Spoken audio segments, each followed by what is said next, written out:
Other countries tried that. It was called communism, and it just didn't work.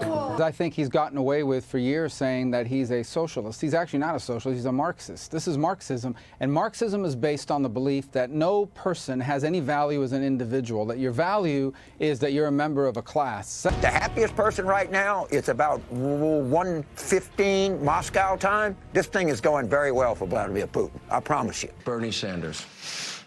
Well, I think he's a communist. I mean, you know, look, I think of communism when I think of Bernie. Hey, this guy's a commie!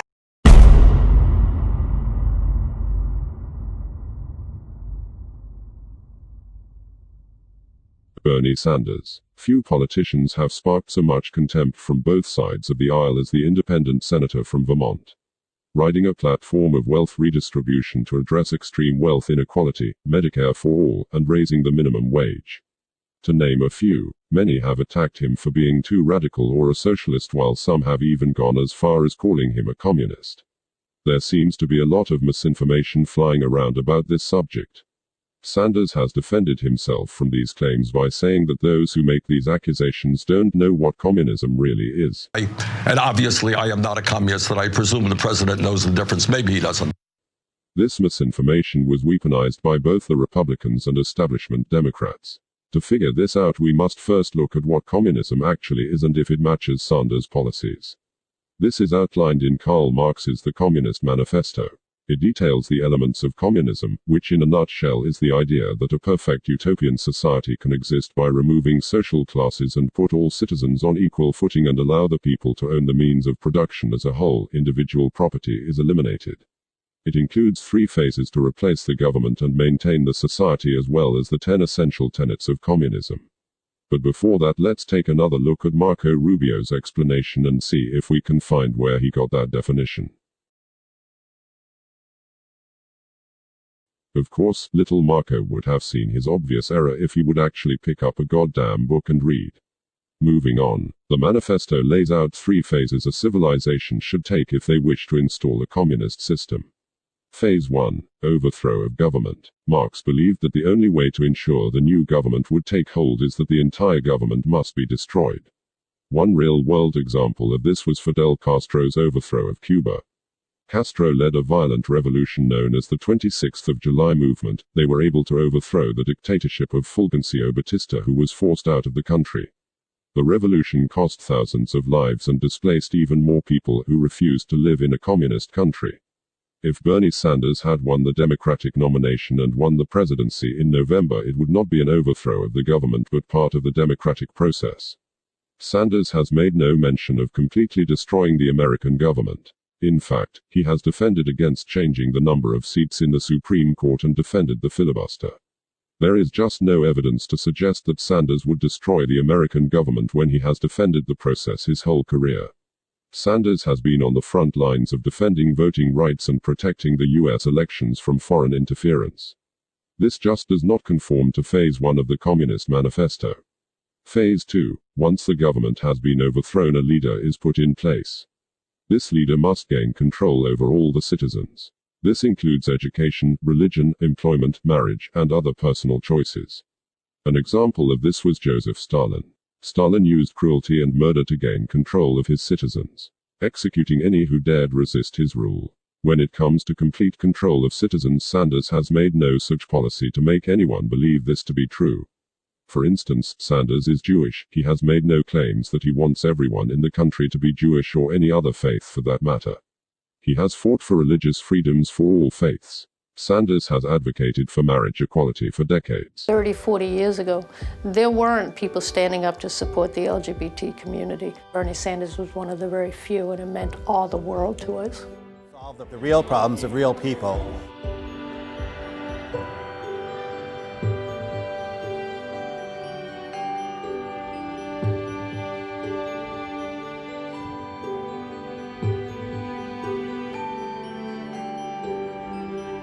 While in Stalin's Soviet Union homosexuality was labeled a disease, Sanders has defended these freedoms and personal choices. He has also defended democracy by supporting voters' rights and defended people's right to vote. This is far removed from the rhetoric of complete government control as described in the manifesto that it condemns the very freedoms that Sanders has spent a lifetime defending. While Phase 2 does not mesh with Sanders' vision of America, it is worth noting that there are some similarities between the control Stalin sought and some of the statements and policies of the Republican Party. What would happen if a few years from now, when they're teens, young adults, they came to you and said that they think that they might be gay or lesbian? Well, I will address my daughter first, as I would take her for a pedicure, take her to get her nails done, and see if she could swim. If it was my son, I would probably take him hunting, I would take him fishing, and I'd see if he could swim. You don't need to be in the pew every Sunday to know that there's something wrong in this country when gays can serve openly in the military. We went from Lawrence versus Texas to now a constitutional right to same-sex marriage, and they're going into a constitutional right to polyamorous relationships. This is the slippery slope. Well, the truth is, it always was a theory, Mr. Speaker. And now that we've recognized evolution as a theory, I would simply and humbly ask, can we teach it as such? And can we also consider teaching other theories of the origin of species, like the theory that was believed in by every signer of the Declaration of Independence? Every signer of the Declaration of Independence believed that men and women were created. I don't have any advice for homosexuals except to put a bullet in your own head so that you don't molest my kids or anyone else's kids. If you're involved in the gay and lesbian lifestyle, it's bondage. It is personal bondage, personal despair, and personal enslavement. And that's why this is so dangerous. I'm not for gay marriage. I think marriage is a sacred institution between a man and a woman. Do you support civil unions or gay marriage? I do not. I do not. I do not favor marriage between people of the same gender, and I don't favor civil unions if they're identical to marriage other than by name. My idea is simply this: America was built by and for the white Christian people of this nation. Phase 3. Under this phase, the utopia is achieved. All people live under the rule of the government, who has control of all phases of life. All class has been removed and all people live on equal footing. This phase has never truly been achieved. Even in Stalin's Soviet Union there were many who still resisted government rule. It is nearly impossible to tell what a president will do when they take control, so it can be difficult to say if Sanders would meet this phase. However, we can examine whether or not Sanders advocates the abolition of class. Sanders does believe that there is a class war going on right now and that the upper class has too much power over the lower and middle classes. Many will say that this is a tell that he does in fact want to abolish classes in the United States. This is a tremendous leap in logic, as there is an absurd amount of middle ground between those two positions. There must be supporting evidence to warrant this jump, a policy position, a law he wrote or sponsored which would actually end classes in the United States. Without evidence to back the premise, it is a non sequitur. Sanders himself has stated multiple times that he only wishes to give the middle and lower classes more power in this country. Now that we have covered the three phases, let's move on to the tenets of communism as laid out by Karl Marx. Number 1. The abolition of private property in land and application of all rents of land to public purposes. Like many of these, there will be a lack of evidence to support this. To make the claim that Sanders believes this, you must present evidence to support the statement. Sanders has never said he supports this or introduced legislation to eliminate personal property. Number 2. Heavy progressive or graduated income tax. Yes, Bernie Sanders does support an aggressive progressive tax plan. However, this had been done in the United States for decades, long before Bernie Sanders. In the 50s and 60s it was at its highest, but no one would consider Dwight Eisenhower to be a communist. These were presidents that were running the country during the Cold War and the fight against communism.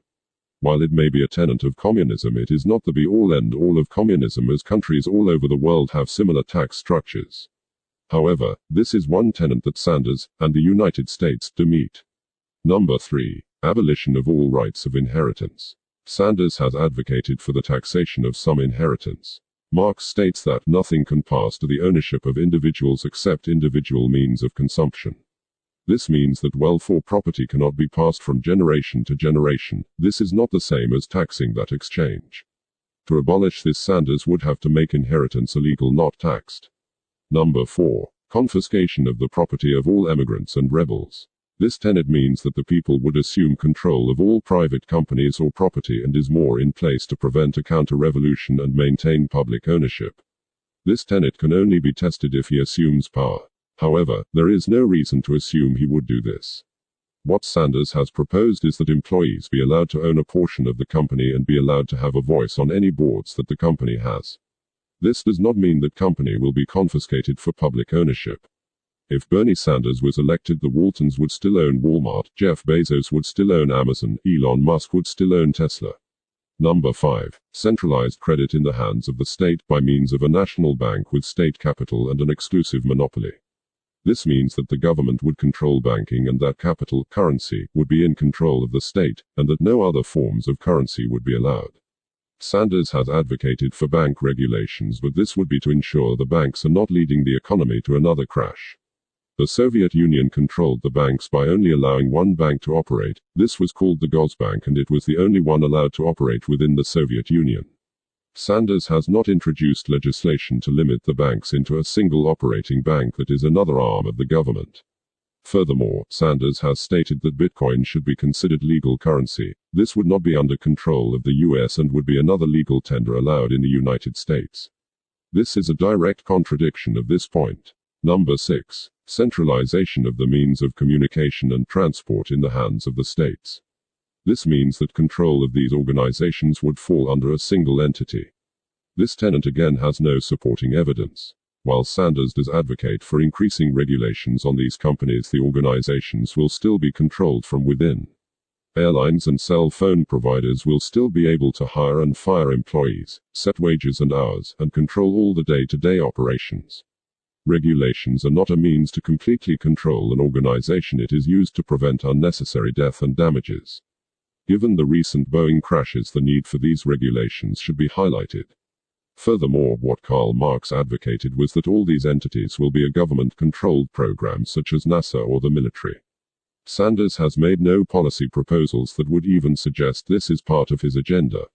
Number 7. Extension of factories and instruments of production owned by the state. This means that the government will control all factories and means of production, meaning that all manufacturing companies are under direct control of the state.